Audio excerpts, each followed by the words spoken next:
Hello दोस्तों, तो स्वागत आप सभी का अगली क्लास के अंदर। पिछली क्लास के अंदर अपन ने क्या पढ़ लिया था? फीमेल ऑर्गन, जितने भी मादा के प्रजनन अंग थे उनके बारे में पढ़ लिया था। उनके बारे में हमने जो भी डिटेल थी, जो जो इंपॉर्टेंट क्वेश्चन थे वो आपको बता दिए थे।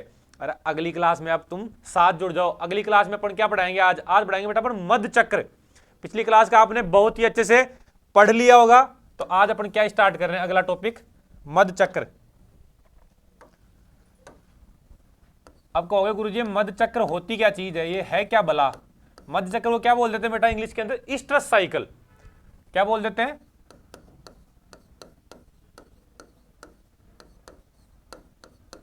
Oestrus cycle. ये मध चक्र होती क्या है बेटा? मध चक्र क्या है आप सबको पता है कि जानवर क्या आता है, हीट में आता है। ठीक है, तो एक हीट, दोनों दो हीट आती है ना। जैसे मान लो गाय भैंस के अंदर हीट कितने दिन पे आती है? 21 दिन पे आती है। ठीक है, तो जो दोनों दो हीट आती हैं, 21 दिन का टाइम है, इसी चक्कर को क्या बोलते हैं? मध चक्र। मतलब कि दो अंडा बनने को, पहला मध चक्र आया तो पहला अंडा बना, अगला मध चक्र आया तो अगला अंडा बना। इन दोनों के बीच का जो समय है, ठीक है, उसी को क्या बोल देते हैं? मध चक्र बोल देते हैं। और जो हीट में आती है, जिस टाइम क्या होता है, वो कांच जैसा श्लेष्म स्रावित करती है, वो टाइम होता है जो जिसमें पूरा हीट में होता है, उसको बोलते हैं अपने मधकाल। ठीक है, तो मध चक्र क्या हो गया कि एक अंडाणु और दूसरे अंडाणु के बनने के बीच के समय को क्या बोल देते हैं? मध चक्र बोल देते हैं। तो इसका अगर अपन डेफिनेशन पूछ ले एग्जाम में, या पूछ लें कि मध चक्र क्या है, तो आप क्या कह दोगे कि एक अंडाणु के बनने और दूसरे अंडाणु के बनने के बीच का चक्र। ठीक है, तो क्या हो गया? एक अंडाणु के बनने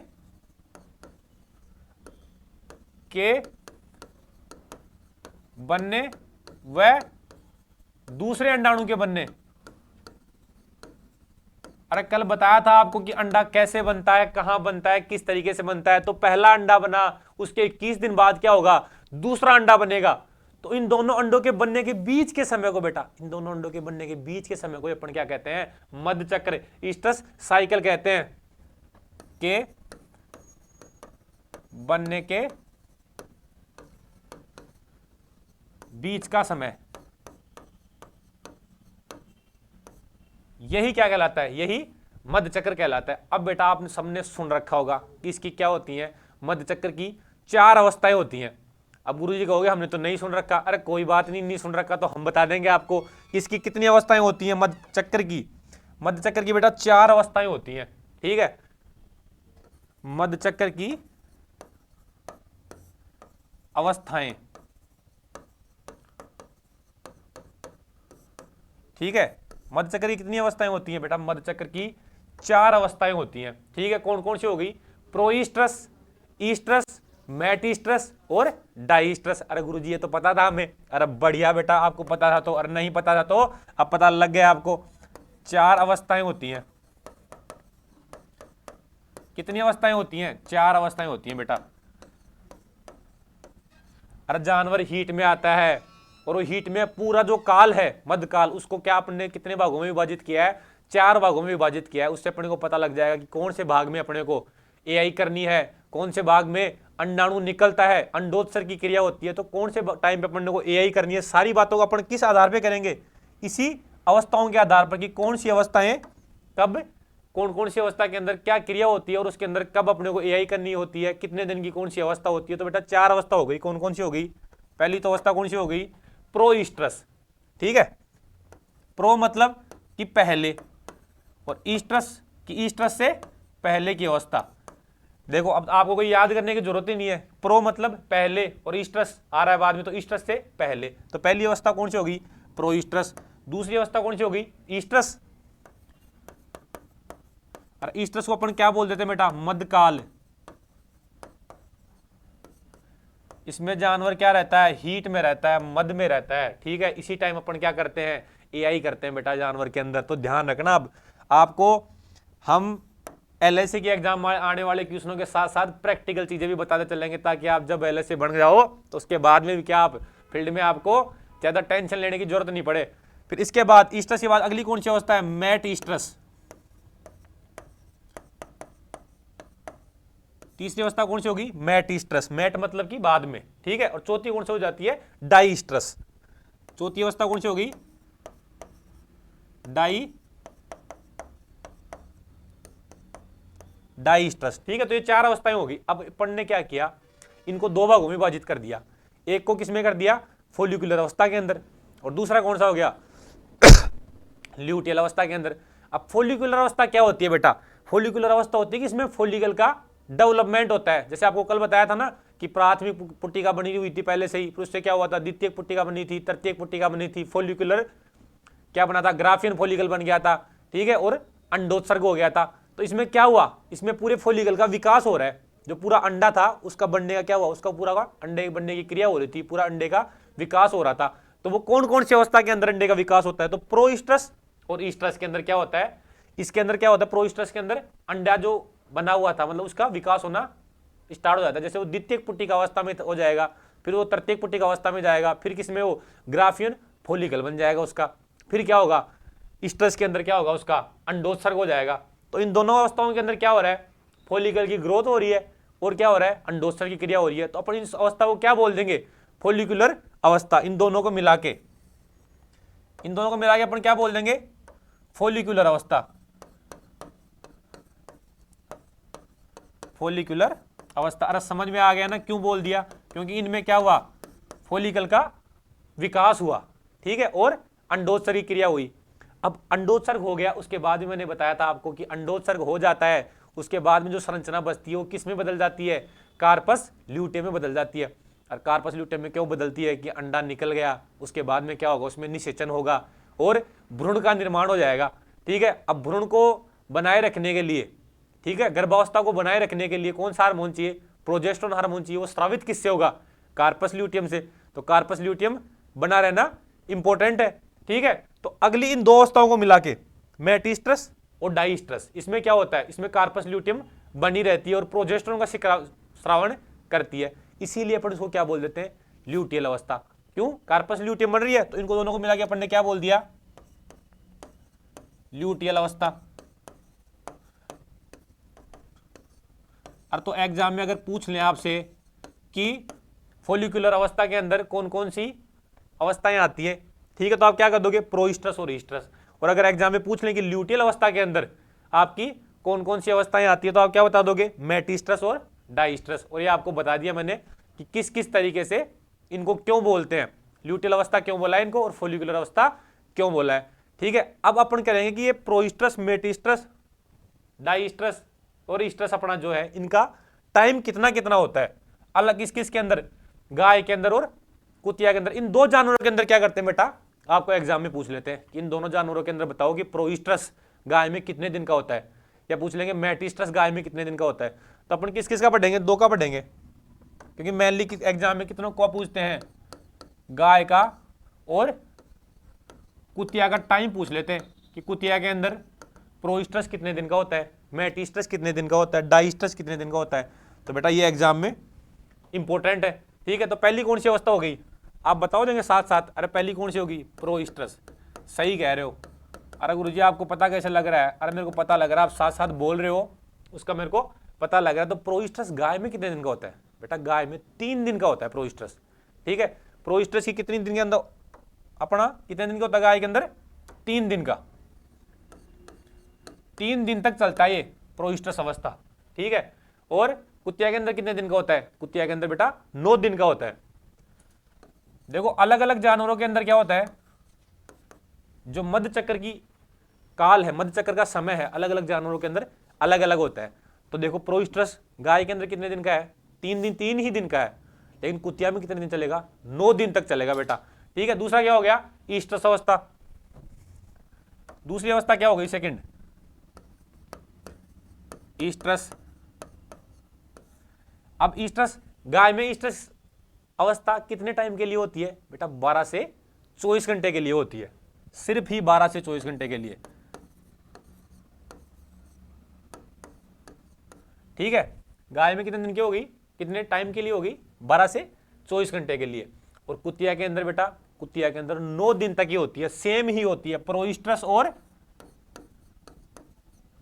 ईस्ट्रस दोनों ही अवस्थाएं 9 दिन की होती हैं। तो इसमें तो कोई याद करने की जरूरत हुई ही नहीं। कुतिया के अंदर तो प्रोइस्ट्रस भी कितने दिन की है, 9 दिन की है, ईस्ट्रस भी कितने दिन की है, 9 दिन की है, तो इसमें तो कोई टेंशन की बात है ही नहीं। अब अगला कौन सा है, तीसरा मेटिस्ट्रस। ठीक है।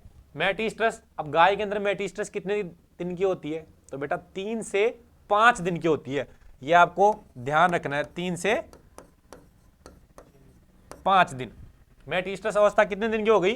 3 से 5 दिन की हो गई, ठीक है। और कुतिया के अंदर मेटिस्ट्रस अवस्था कितने दिन की होती है?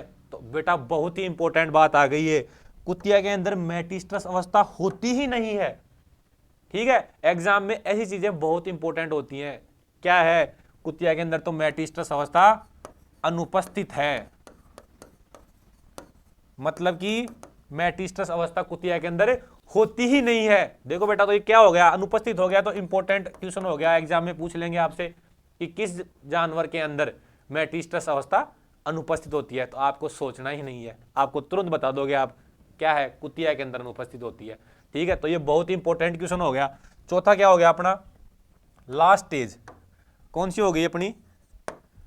डाइस्ट्रस, ठीक है। चौथी अवस्था कौन सी हो गई? डाइस्ट्रस, ठीक है। डाइस्ट्रस, अब गाय के अंदर डाइस्ट्रस कितने दिन की होती है? तो बेटा गाय के अंदर होती है 13 दिन की। गाय के अंदर कितने दिन की होगी? 13 दिन की क्या होती है? डाइस्ट्रस अवस्था होती है। और कुतिया के अंदर कितने दिन की होती है? बेटा कुतिया के अंदर 2 माह की होती है,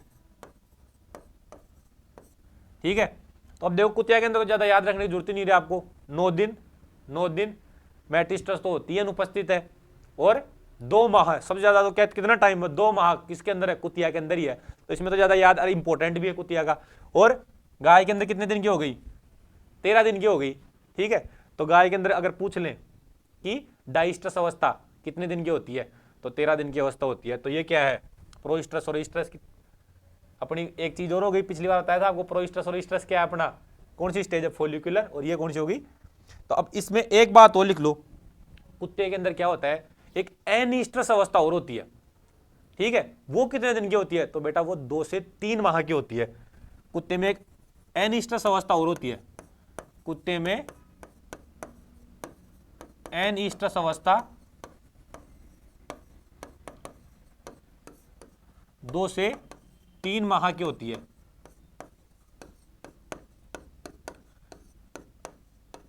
ठीक है। अगर पूछ ले एग्जाम में कि कुत्ते में एनिस्ट्रस की अवस्था, ठीक है, उसमें क्या होता है? ईस्ट्रस होता ही नहीं। एनिस्ट्रस क्या है? कि oestrus, absence of oestrus. Oestrus क्या होता है? अनुपस्थित होता है। मध्यकाल क्या होता है? अनुपस्थित होता है उस टाइम पे, ठीक है। तो वो क्या है? एनिस्ट्रस अवस्था है। वो कितने दिन की हो गई बेटा? वो 2 से 3 माह की हो गई, ठीक है। तो ये तो अपन ने किसके बारे में बता दिया? गाय और कुतिया के अंदर क्या बता दिया कि अवस्थाएं जो अलग अलग हैं वो कितने देर टाइम की होती हैं, ठीक है। अब क्या बताएंगे अपन, अलग अलग जानवरों में अंडोत्सर्ग कब होता है, ठीक है। कौन से जानवर में अंडोत्सर्ग की क्रिया कब होगी? तो बेटा सभी जानवर हैं उनमें क्या होता है? अंडोत्सर्ग की क्रिया कब होती है? कि जो ईस्ट्रस अवस्था है, मैंने क्या बताया था, जितने भी हीट के साइन आते हैं, जो अपन कहते हैं ना कि भैंस क्या हो गई? हीट में है। जानवर क्या है? हीट में। इसकी एआई करवा दो तो वो हीट के सारे साइन अच्छे तरीके से कौन सी अवस्था में दिखते हैं? तो बेटा वो ईस्ट्रस अवस्था में दिखते हैं। अब नाम से पता लग रहा है, अपन कहते हैं ना कि ये तो हीट में है, ईस्ट्रस में है। तो ईस्ट्रस में है मतलब क्या हो गया? कि ये ईस्ट्रस के अंदर क्या होते हैं? उसके जो जितने भी साइन होते हैं, जितने भी उसके लक्षण होते हैं, वो पूरी तरीके से दिखते हैं। उसी टाइम क्या होता है? अंडोत्सर्ग की क्रिया होती है। लेकिन बेटा गाय में दिक्कत है। मैंने कहा था कि हर चीज में अपवाद होती है, और अपवाद तो क्या होते हैं? बहुत ही इंपॉर्टेंट होते हैं। आप तो याद करके चले जाओगे कि सभी जानवरों में कब होता है? ईस्ट्रस में होता है। लेकिन पूछ लिया गाय का, तो बेटा गाय में मेटिस्ट्रस अवस्था के अंदर होता है, ठीक है। तो ये क्या होगा? अंडोत्सर्ग की क्रिया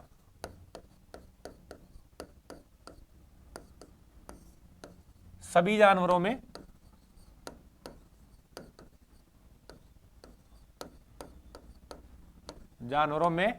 कौन सी अवस्था में होता है? ईस्ट्रस अवस्था में। ईस्ट्रस अवस्था में। अरे तो बेटा अंडोत्सर्ग अगर ईस्ट्रस अवस्था में होता है तो अपन एआई कब करेंगे? आपको बुला लिया, ठीक है, कि एआई कर दो, तो आपको पता होना चाहिए कि कौन सी अवस्था में एआई करना है आपको ईस्ट्रस अवस्था के अंदर ही एआई करते हैं, क्योंकि अंडोत्सर्ग कब हो रहा है? तभी तो अंडे और शुक्राणु का सही टाइम पे मिलन हो पाएगा, दोनों आपस में जुड़ पाएंगे, बच्चे का निर्माण कर पाएंगे। तो सभी जानवरों में अंडोत्सर्ग किस अवस्था में हो रहा है? ईस्ट्रस अवस्था में। लेकिन गाय के अंदर मैंने कहा था अपवाद है। कब होता है गाय के अंदर? मेटिस्ट्रस अवस्था में। लेकिन गाय में अंडोत्सर्ग कब हो रहा है? मेटिस्ट्रस अवस्था में। और ये एग्जाम के लिए बहुत इंपॉर्टेंट हो गया। क्यों? क्योंकि ये थोड़ा सबसे अलग हो गया। आप तो कर लोगे कि ईस्टस में होता है, लेकिन पूछ लिया गाय में, तो आपको कंफ्यूज नहीं होना है। अब ये कब होता है गाय के अंदर? जब ईस्टस अवस्था समाप्त हो जाती है ना, उसके 12 से 24 घंटे बाद। ठीक है, गाय में पूछ लिया आपको अंडोत्सर्ग कब हो रहा है, तो आप क्या कर दोगे, जो ईस्टस अवस्था समाप्त हो रही है ना, मेटास्टेसिस शुरू हो गई। ठीक है, मेटास्टेसिस गाय में कितने दिन की थी? 3 से 5 दिन की। ठीक है, तो इसके अंदर अंडोत्सर्ग कब हो रहा है गाय के अंदर? कि ईस्टस अवस्था समाप्त होने के 12 से 24 घंटे पश्चात। ईस्टस अवस्था समाप्त होने के 12 से 24 घंटे पश्चात, मतलब कि मेटास्टेसिस अवस्था के अंदर। ईस्टस के बाद की अवस्था कौन सी है?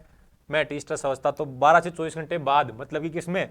मेटास्टेसिस अवस्था के अंदर क्या होता है? गाय में अंडोत्सर्ग होता है। तो ये क्या हो गया आपका एक इंपॉर्टेंट क्वेश्चन हो गया। ठीक है, अब अपन क्या पढ़ेंगे कि सभी जानवरों में मध्यचक्र की लंबाई कितनी होती है और मध्यकाल की लंबाई कितनी होती है। ठीक है, तो ये तो क्या हो गया, अंडोत्सर्ग बता देगा किस किस अवस्था में अंडोत्सर्ग होता है। तो आपको एआई करने के लिए पूछ लें कि एआई आप किस अवस्था में करते हो, तो आप ईस्टस में करते हो। अंडोत्सर्ग कब हो रहा है? ईस्टस अवस्था में अंडोत्सर्ग होता है। ठीक है, तो आप कहीं ऐसे मत करना कि आप प्रो ईस्टस के अंदर ही कराओ, और अब आपकी सक्सेस रेट एआई की क्या होगी? डाउन हो जाएगी। ठीक है, अब अपन क्या पढ़ेंगे? अब अपन बेटा पढ़ेंगे कि जानवर, कौन से जानवर के अंदर मध्यचक्र की कितनी लंबाई होती है। ठीक है, हीट की लंबाई कितनी होती है अपनी नॉर्मल भाषा के अंदर बात करें तो। ठीक है, दूसरा क्या हो गया? मध्यचक्र की लंबाई। ठीक है, और तीसरा क्या हो गया? मध्यकाल की लंबाई। ठीक है, तीसरा क्या हो गया? मध्यकाल की लंबाई।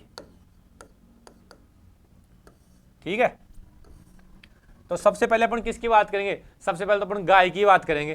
ठीक है, गाय में मध्यचक्र कितनी लंबाई का होता है? मध्यचक्र कितने दिन का होता है बेटा? 21 दिन का होता है। क्योंकि आपने सुना होगा, आप पूछते हो जाके ओनर से, ठीक है, मालिक से, कि लास्ट बार कब आई थी हीट में, तो वो कहेंगे कि जी साहब 20-21 दिन पहले आई थी। ठीक है, तो बेटा ध्यान रखने वाली बात है कि कितने दिन बाद आती है हीट में? 21 दिन में आ रही है। अगर 21 दिन के ज्यादा टाइम ले रही है या 21 दिन से कम टाइम ले रही है, मतलब कि उसको दिक्कत है। ठीक है, अगर आपसे ओनर कहे कि जी ये तो 15 दिन पहले हीट में आई थी और फिर हीट में आ गई, तो मतलब क्या है? उसको कोई ना कोई समस्या है। अगर वो सही है, अगर उसकी कोई समस्या नहीं होगी, तो बेटा वो 21 दिन बाद में क्या होगी? हीट में आएगी। तो पहला क्या हो गया अपना? पहला कौन सा जानवर हो गया? गाय। गाय में कितने दिन का हो गया मध्यचक्र? 21 दिन का। और ये इंपॉर्टेंट है बेटा, ये जो टेबल बताऊंगा आपको, ये बहुत इंपॉर्टेंट है। एग्जाम में इसमें से क्वेश्चन पक्का आने के चांसेस होते हैं। ठीक है, और मध्यकाल कितना होता है? 12 से 24 घंटे का। तो देखो 12 से 24 घंटे का होता है इसमें मध्यकाल, ईस्टस साइकिल। तो आपको पीछे बताया था मैंने। और अगर पूछ ले कि अपन इसके अंदर अंडोत्सर्ग कब होता है, तो वो भी 12 से 24 घंटे बाद ही। ठीक है, तो ये डाटा याद करने में, 12 से 24 घंटे याद करने में तो आपको कोई दिक्कत ही नहीं आएगी। अगला किसकी बात करेंगे अपन? सुअरी की बात करेंगे। ठीक है, दूसरा जानवर कौन सा हो गया? सुअरी। सुअरी के अंदर भी कितना होता है बेटा? सुअरी के अंदर भी 21 दिन ही होता है। ठीक है,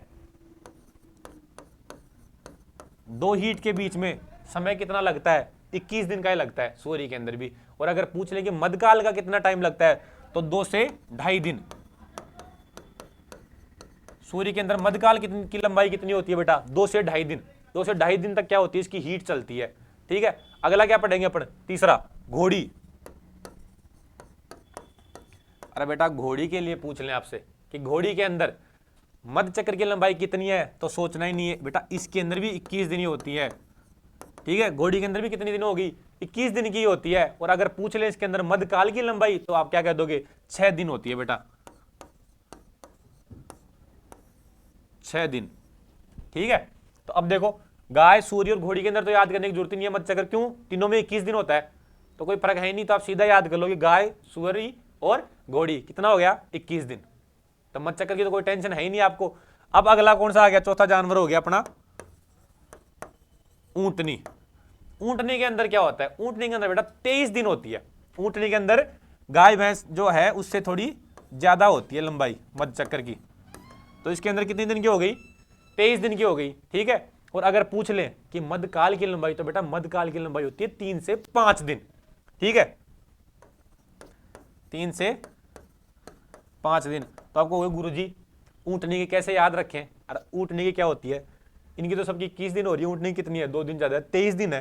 और 23 दिन क्या है, 3 आ रहा लास्ट में, तो मध्यकाल की लंबाई क्या हो गई, 3 से 5, ठीक है। तो याद रह जाएगा कि नहीं रह जाएगा, 23 है, लास्ट में 3 आ रहा है, 3 से 5 क्या हो गई, उसकी मध्यकाल की लंबाई हो गई। तो पूछ लें अगर मध्यचक्र की लंबाई तो क्या कह दोगे, 23 दिन, और पूछ लें अगर मध्यकाल की लंबाई तो क्या कहोगे, 3 से 5 दिन, ठीक है। अब 5वां नंबर क्या हो गया, भेड़, ठीक है, कि भेड़ के अंदर मध्यकाल की मध्यचक्र की लंबाई, मध्यचक्र की लंबाई भेड़ के अंदर कितनी होती है, तो आप क्या कह दोगे बेटा 17 दिन होती है। इसके अंदर तो छोटा जानवर है यार ये, ऐसे याद रख लो, कितनी हो गई, 17 दिन हो गई बेटा, ठीक है। और अगर पूछ लें इसके अंदर कि मध्यकाल की लंबाई कितनी होती है, तो आप क्या कह दोगे, मध्यकाल की लंबाई होती है इसके अंदर 36 घंटे, 36, ठीक है। मतलब ये क्या हो गया, अरे 1.5 दिन हो गया, 36 घंटे की बात कर रहे हो गुरुजी, 36 घंटे मतलब क्या हो गया, 1.5 दिन तक क्या होता है इसकी मध्यकाल चलता है इसका, भेड़ का, ठीक है। अब पूछ लो बकरी का, कि बकरी में कितने दिन तक मध्यचक्र चलेगा, उसकी हीट कितनी लंबी चलेगी, ठीक है, उसका हीट का पीरियड, 2 हीटों के बीच में समय कितना लगेगा, तो बकरी के अंदर कितना है, 19 से 20 दिन, बकरी का पूछ रहे बेटा अगर, तो आप क्या कह दोगे जी, 19 से 20 दिन का होता है गुरुजी, ठीक है। और अगर पूछ ले इसमें मध्यकाल की लंबाई, ठीक है, तो आप क्या कह दोगे कि इसकी होती है 48 घंटे, मतलब कि कितने हो गए बेटा, 2 दिन हो गए। तो भेड़ से ज्यादा समय होता है इसका बकरी का, कि बकरी के अंदर देखो भेड़ के अंदर कितने हैं, 36 घंटे ही है, मतलब 1.5 दिन ही है भेड़ का तो मध्यकाल, ठीक है, हीट 1.5 दिन की चलेगी। लेकिन बकरी के अंदर कितना हो गया, 48 घंटे का हो गया। अगर पूछ ले कुतिया का, ठीक है, कुतिया का मध्यचक्र की लंबाई, अगला क्या हो गया,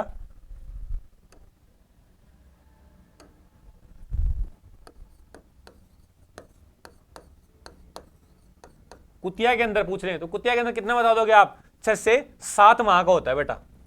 मध्यचक्र की लंबाई कितनी होगी, 6 से 7 महीने। अरे आपने सुना ही होगा यार, कुतिया तो 2 ही बार ब्याती है साल में, ठीक है, तो 2 बार ब्याती है तो 12 ही तो महीने हैं भाई, और 12 महीने में 2 बार ब्याह रही है, तो कितना हो गया, 6 से 7 महीने हो गया। तो याद करने की तो कोई जरूरत है ही नहीं इसको, आपको पता है कुतिया कितने बार बच्चे देती है, 2 बार देती है, ठीक है। और अगर इसका पूछ लें कि मध्यकाल की लंबाई, तो पीछे बताया था मैंने आपको कि 9 दिन होती है, तो अब अगर आपने पीछे याद कर लिया तो यहाँ याद करने की आपको टेंशन ही नहीं है, ठीक है। तो आपको पूछ लिया 9 दिन की होती है, कई आप जब क्रॉस करवाने जाओगे, अगर आपके पास कोई पूछ लिया आपसे कि हमारी जो कुतिया क्या है उसकी ब्लीडिंग होना शुरू हो गई, तो बेटा ध्यान रखना, भी आगे पढ़ाऊंगा आपको, ब्लीडिंग कब होती है, प्रोस्टस अवस्था में होती है, तो ब्लीडिंग 9 दिन तक चलती है, उसके बाद में ही करवाना अपने को क्रॉस, क्योंकि ईस्टस अवस्था के अंदर ही तो क्या होगा, अंडोत्सर्ग होगा। तो कुतिया को जब अपन क्रॉस करवाने ले जाएंगे तो कब ले जाएंगे, 9 दिन के बाद, 11वें और 13वें दिन पे, या अल्टरनेट डे पे अपन क्या करवाते हैं उसकी, एक दिन छोड़ के एक दिन क्या करवाते हैं अपन उसकी क्रॉसिंग करवाते हैं। तो अपन क्रॉसिंग की राय देंगे। अब क्या कहेंगे अपने कि गुरुजी ये हीट हो रही है, जानवरों के अंदर हीट आ रही है, इसके लिए कौन सा ऐसा हार्मोन है, कौन सी ऐसी चीज है जो जिम्मेदार है, उसी की वजह से जितने भी ये हीट के साइन आते हैं, आप कह रहे हो ब्लीडिंग आती है, ठीक है, या अलग अलग लक्षण दिखते हैं, वो कौन से हार्मोन की वजह से दिखते हैं, तो बेटा ईस्ट्रोजन हार्मोन होता है। सारा खेल इस हार्मोन का ही है बेटा, ये जितने भी कांड करवाता है ये सारे हार्मोन करवाते हैं। तो ये हीट के लिए जिम्मेदार हार्मोन कौन सा हो गया, ईस्ट्रोजन हार्मोन जिम्मेदार होता है बेटा हीट के लिए। इंपॉर्टेंट क्वेश्चन है, पूछा जाता है बहुत बार, हीट के लिए जिम्मेदार हार्मोन, अरे इसी हार्मोन का खेल है बेटा सारा का सारा, यही करवाता है सारी गड़बड़, ठीक है। कौन सा है, ईस्ट्रोजन हार्मोन, जिसको क्या बोल देते हैं बेटा, इसको E2 भी बोलते हैं, इंग्लिश में लिख लो चाहे, ईस्ट्रोजन हार्मोन, ठीक है। और एक इसके साथ ही आपको एक और बता देता हूं कि हीट में तो क्या हो गया, हीट के लिए जिम्मेदार हार्मोन तो कौन सा हो गया, ईस्ट्रोजन। अब क्या हुआ, भैंस प्रेग्नेंट हो गई है, या कोई दूसरा जानवर, अपने गाय हो गई, भैंस हो गई, ये प्रेग्नेंट हो गई, तो उस प्रेगनेंसी को मेंटेन करने के लिए, ठीक है, उस भ्रूण को, फिटस को मेंटेन करने के लिए, अपने गर्भ में रखने के लिए, उसके लिए भी तो कोई जिम्मेदार होता होगा हार्मोन, तो उसको क्या बोल देते हैं अपन, उसको गर्भावस्था हार्मोन बोलते हैं, और वो होता है प्रोजेस्टेरोन, ठीक है। अरे भूल मत जाना, ये तो बहुत ही इंपॉर्टेंट क्वेश्चन है, मैंने 2 क्वेश्चन आपको एक ही जगह बता दिए। ठीक है, तो गर्भावस्था हार्मोन, अरे जो गर्भ को मेंटेन करेगा, ठीक है, उस बच्चे को इस दुनिया में लाने के लिए बहुत ही इंपॉर्टेंट है वो हार्मोन, तभी तो वो बच्चा इस दुनिया में आ पाएगा। तो उसका नाम क्या है बेटा? उसका प्रोजेस्टेरोन नाम है। अगर प्रोजेस्टेरोन नहीं हुआ तो क्या होगा? वो बच्चा, वो गर्भ ठहर ही नहीं पाएगा। इसको क्या बोल देते हैं? P4।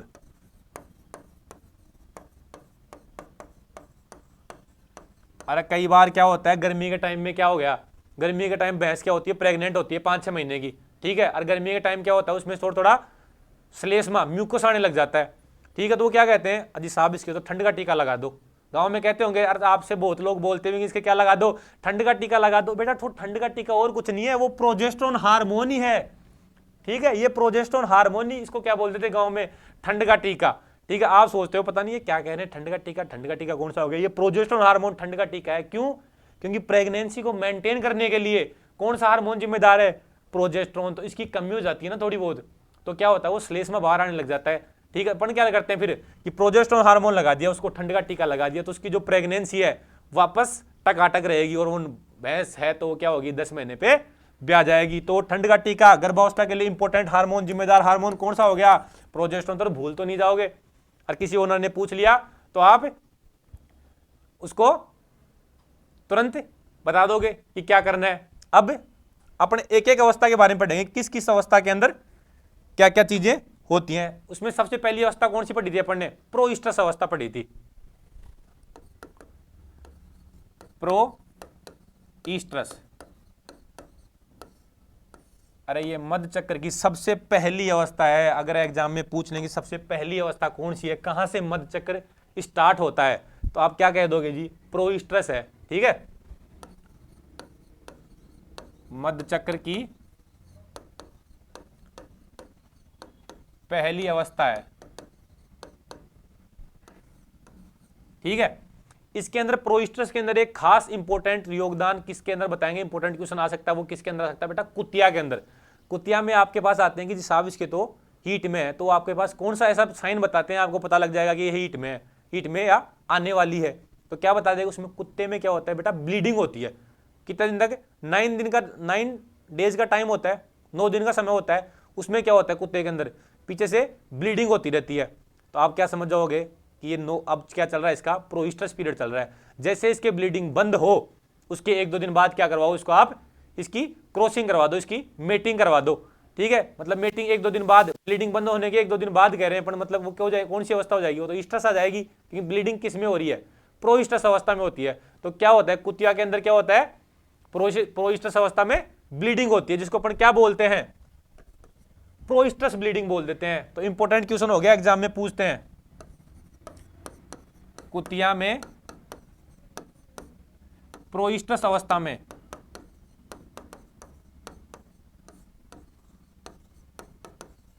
में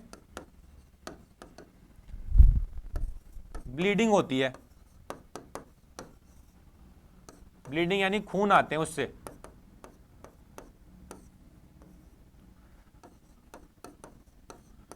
जिसको अपन ने क्या बोल दिया बेटा?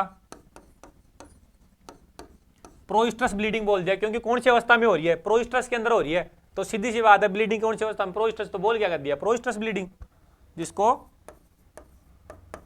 प्रोइस्ट्रस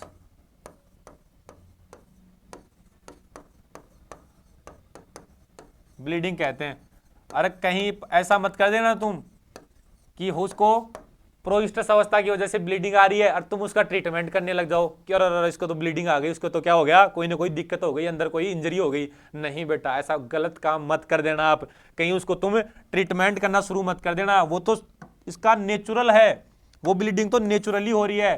ठीक है, फीमेल्स के अंदर भी तो होती है ना, अपने ह्यूमंस के अंदर, मनुष्य में भी तो फीमेल्स के अंदर होती है। तो वैसे ही क्या है, कुतिया के अंदर भी ब्लीडिंग होती है। तो तुम इसका ट्रीटमेंट करना तुम शुरू मत कर देना कि इसके तो कोई दिक्कत हो गई, तो फिर वो क्या समझेंगे आपको, इसको तो डॉक्टर साहब को तो कुछ भी नहीं आता। तो ये गलती कर मत देना, और एग्जाम में आपको 100% चांस होते हैं इस क्वेश्चन को पूछने के। बहुत ही इंपॉर्टेंट क्वेश्चन है ये कि प्रोइस्ट्रस ब्लीडिंग किस में पाया जाता है, तो आप क्या कह दोगे? कुतिया के अंदर। तो गलत तो नहीं कर दोगे इसको? अरे नहीं करेंगे गुरुजी। तो नहीं करोगे तो प्रोइस्टस अवस्था के अंदर एक चीज और होता है जिसको किसके अंदर बोलते हैं, ये फोलिकुलर अवस्था बोलते हैं। तो फोलिकुलर अवस्था क्यों बोलते हैं, क्योंकि इसमें क्या होता है, पुट्टिकाओं की वृद्धि होती है, इसमें फोलिकल्स की वृद्धि होती है। तो इस अवस्था में क्या होता है, इस अवस्था में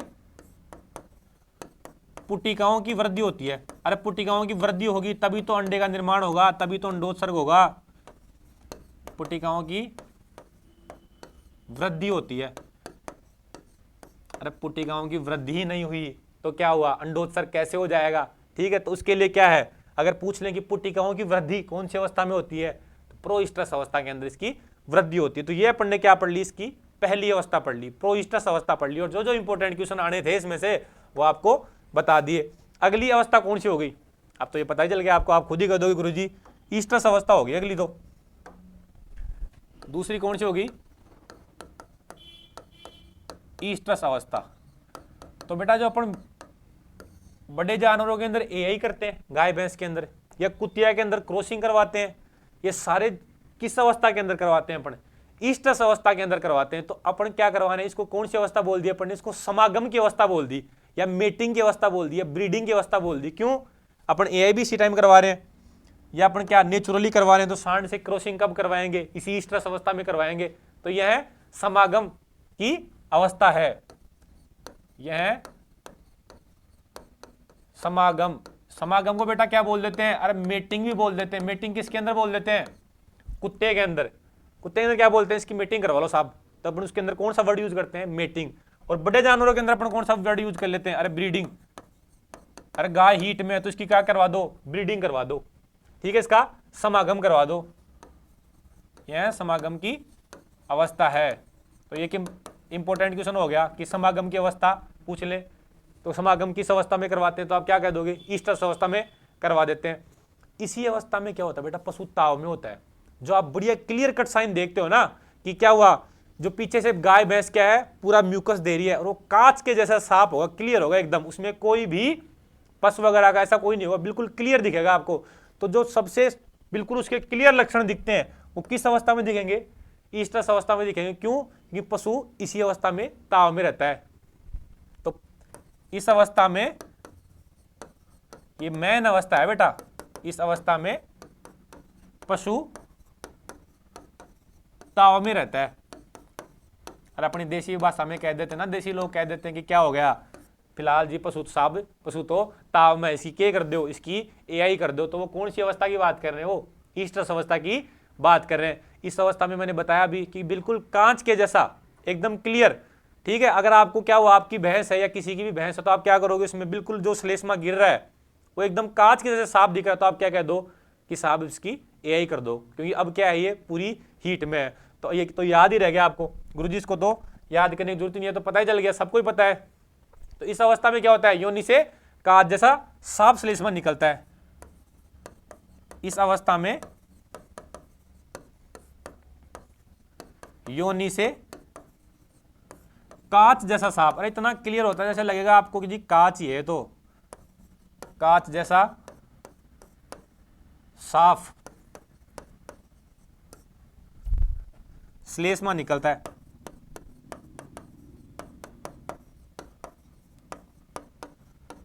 अरे ये तो सबको पता होगा कि आधे अपने जो एलएसए बंधु हैं हमारे, वो सभी अपने गांव के फील्ड से हैं, सबके गाय भैंस रखते हैं। ठीक है, तो सबको पता होगा कि क्या होगा, कांच जैसा श्लेष्मा आता तो क्या कहेंगे जी, ये तो क्या है, हीट के अंदर है। और बेटा आपको मैंने पहले बताया, इसी अवस्था में अंडोत्सर्ग की क्रिया भी किसी अवस्था में होगी, ईस्टस अवस्था के अंदर ही होती है। सिर्फ छोड़ के बताया था, किसको छोड़ के बताया था, आपको याद भी आ गया, आपके दिमाग में भी आ गया। अरे किसको, गाय भैंस को। गाय भैंस को आपको पीछे बताया था मैंने कि किस अवस्था में होती है, मैट ईस्टस अवस्था के अंदर होती है। बाकी सभी जानवरों के अंदर अंडोत्सर्ग इसी अवस्था में होता है। तो अपन इसके अंदर क्या लगेंगे, इसी अवस्था में, कौन सी अवस्था में, ईस्टस अवस्था में, इसी अवस्था में अंडोत्सर्ग होता है। तभी तो बेटा समागम इसी अवस्था में कराते हैं। अरे क्यों, अरे तभी शुक्राणु और अंडाणु का मिलन होगा, तभी तो कुछ बात बनेगी, तभी तो अपना कुछ मकसद सक्सेस होगा। अंडोत्सर्ग की क्रिया होती है। लेकिन अपन क्या लिख देंगे बेटा, सही कह रहे हो गुरुजी, सभी में तो होती है, लेकिन आपने तो कहा कि गाय और भैंस में नहीं होती है। तो अपन क्या लिख देंगे इसमें नीचे कि गाय और भैंस में मैट ईस्ट्रस अवस्था में होता है, मैट ईस्ट्रस अवस्था में होता है।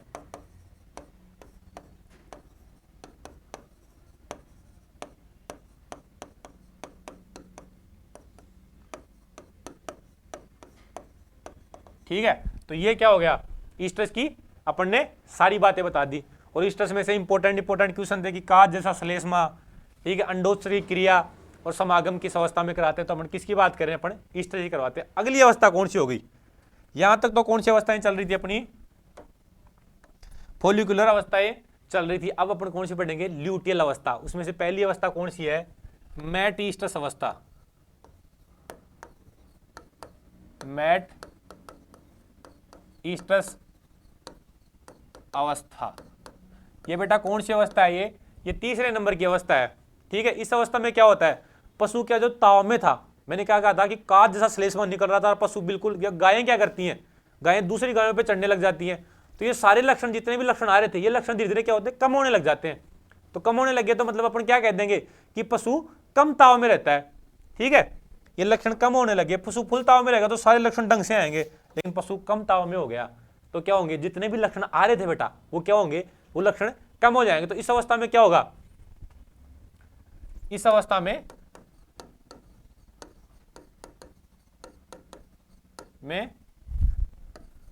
पशु कम ताव में रहता है।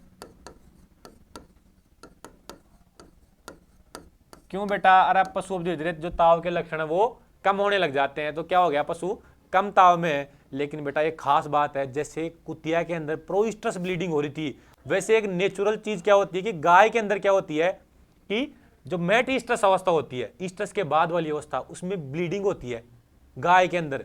ठीक है, उसको क्या बोलते हैं अपन, मैट ईस्ट्रस ब्लीडिंग बोलते हैं। तो बेटा तुम ऐसे मत कर देना कि जी साहब आप थोड़े दिन पहले क्या करके गए थे, उसकी नेचुरल ब्लीडिंग करवाई थी या एआई करवाई थी।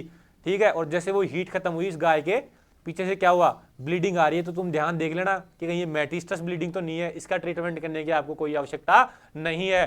ठीक है, तो ये तुम ध्यान रखना, चीजें तुम्हें पता होनी चाहिए। तो क्या लिख दें अपन, गाय को इस अवस्था में ब्लीडिंग होती है,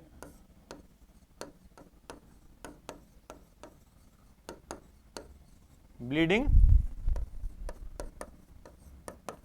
होती है, जिसे मैट ईस्ट्रस ब्लीडिंग कहते हैं। अरे बेटा एग्जाम में पूछ लेंगे कि मैट ईस्ट्रस ब्लीडिंग किस में पाई जाती है, तो आप क्या कह दोगे, गाय के अंदर मैट ईस्ट्रस ब्लीडिंग कहते हैं। उसको अपन ने क्या कह दिया बेटा, उसको मैट ईस्ट्रस ब्लीडिंग कह दिया। और अपनी जो चौथी अवस्था है उसको अपन क्या कहेंगे, ये कौन सी हो गई, तीसरी अवस्था। अब अपन पढ़ेंगे इसकी चौथी अवस्था, डाई ईस्ट्रस अवस्था।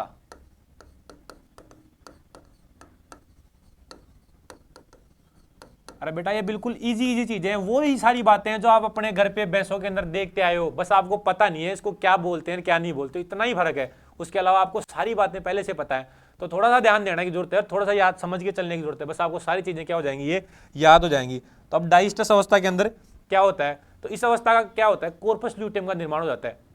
क्या हुआ, अंडोत्सर्गी क्रिया हो गई, ठीक है, और धीरे धीरे क्या होता है, वो अंडोत्सर्ग के बाद में जो चीजें बच गई, ठीक है, जो सेल्स बच गई, वो किस में परिवर्तित हो जाती हैं, कार्पस ल्यूटेम में हो जाती है। और मैंने क्या कहा था, ये प्रोजेस्टेरोन हार्मोन जो गर्भावस्था को बनाए रखने के लिए जिम्मेदार होता है, वो किससे स्रावित होता है, कार्पस ल्यूटेम से स्रावित होता है। कार्पस ल्यूटेम ही क्या करेगी, जो प्रेगनेंसी हुई है, गर्भावस्था हुई है, उसको बनाए रखने के लिए जिम्मेदार है। तो डाइस्टस अवस्था के अंदर क्या हो गया, इस अवस्था में कार्पस ल्यूटेम का निर्माण होता है। इस अवस्था के अंदर, इस अवस्था में कार्पस ल्यूटियम का निर्माण होता है, और जिससे सबसे इंपॉर्टेंट हार्मोन जो गर्भावस्था के लिए जिम्मेदार है वो स्रावित होता है। और वो कौन सा है, जिससे प्रोजेस्टेरोन हार्मोन,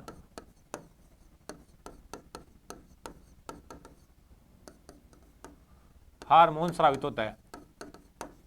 अरे यही तो क्या करेगा, गर्भावस्था को मेंटेन करेगा, वरना अगर ये नहीं हुआ, कार्पस ल्यूटियम नहीं बनी तो क्या हुआ, उस बच्चे का निर्माण हो ही नहीं पाएगा। और अगर पूछ लें कि सबसे बड़ी अवस्था इन चारों अवस्था में कौन कौन सी, प्रोइस्ट्रस, ईस्ट्रस, मेटिस्ट्रस और डाइस्ट्रस, इसके अंदर सबसे बड़ी अवस्था कौन सी होती है, तो बेटा डाइस्ट्रस अवस्था सबसे बड़ी अवस्था होती है। ठीक है, इन चारों के अंदर। तो एग्जाम में ये भी पूछ सकते हैं कि यह सबसे बड़ी अवस्था होती है। और आपको गाय में बताया था कितनी दिन की होती है, 13 दिन। तो 13 दिन अकेली यही ले रही है, बाकी वो जो बची है 3 वो तो थोड़ा थोड़ा समय ले रही है। ठीक है, और एक चीज और बताई थी मैंने, इसमें क्या होता है, इसमें सर्विक्स क्या होती है, जो बंद हो जाती है। क्यों, अरे सर्विक्स खुली रहेगी तो क्या हो जाएगा, अंदर इन्फेक्शन चला जाएगा, और बच्चा जो अंदर बैठा है उसके पास इन्फेक्शन चला गया, अरे तो उसकी तो जिंदगी बर्बाद हो जाएगी, वो तो क्या होगा, अपनी जान दे बैठेगा, वो तो मर जाएगा। तो क्या होगा, ये सर्विक्स इस अवस्था में बंद हो जाती है। ठीक है, ये क्या हो जाता है, अगर पूछ लें कि डाइस्ट्रस अवस्था में सर्विक्स क्या होती है, खुली या बंद, तो बेटा बंद होती है। तो सर्विक्स ग्रीवा बंद हो जाती है किस अवस्था में, डाइस्ट्रस अवस्था में। अरे तो आप गलत तो नहीं कर दोगे क्वेश्चन, बंद हो जाती है, अरे तो गलत तो नहीं कर दोगे, बोले नहीं गुरुजी, बिल्कुल भी हम क्या करेंगे, इसको गलत नहीं करेंगे। ठीक है, बिल्कुल भी हम इस अवस्था में जो आपने बताया उसमें से हम कुछ भी गलत नहीं करेंगे। तो चलो, नहीं गलत करोगे, बहुत बढ़िया है। तो अपने इसमें यहीं तक पढ़ेंगे क्लास के अंदर। अपनी जो आगे की चीजें बच गई ना, वो अपने नेक्स्ट क्लास के अंदर पढ़ेंगे। तो जो आपको अवस्थाएं बताई है, ये बेटा मध्य चक्र में बहुत इंपॉर्टेंट क्वेश्चन मैंने आपको बताए हैं, और वो इंपॉर्टेंट क्वेश्चन आप पढ़ना, साथ साथ चलते रहो बेटा, साथ साथ पढ़ते रहो, आपका एक भी क्वेश्चन गलत नहीं हो पाएगा, इतनी हम गारंटी देते हैं आपको। चलो तो ठीक है, आज की क्लास अपन यहीं समाप्त करते हैं बेटा, अगली क्लास में अपन बहुत ही जल्द मिलेंगे आपसे। धन्यवाद।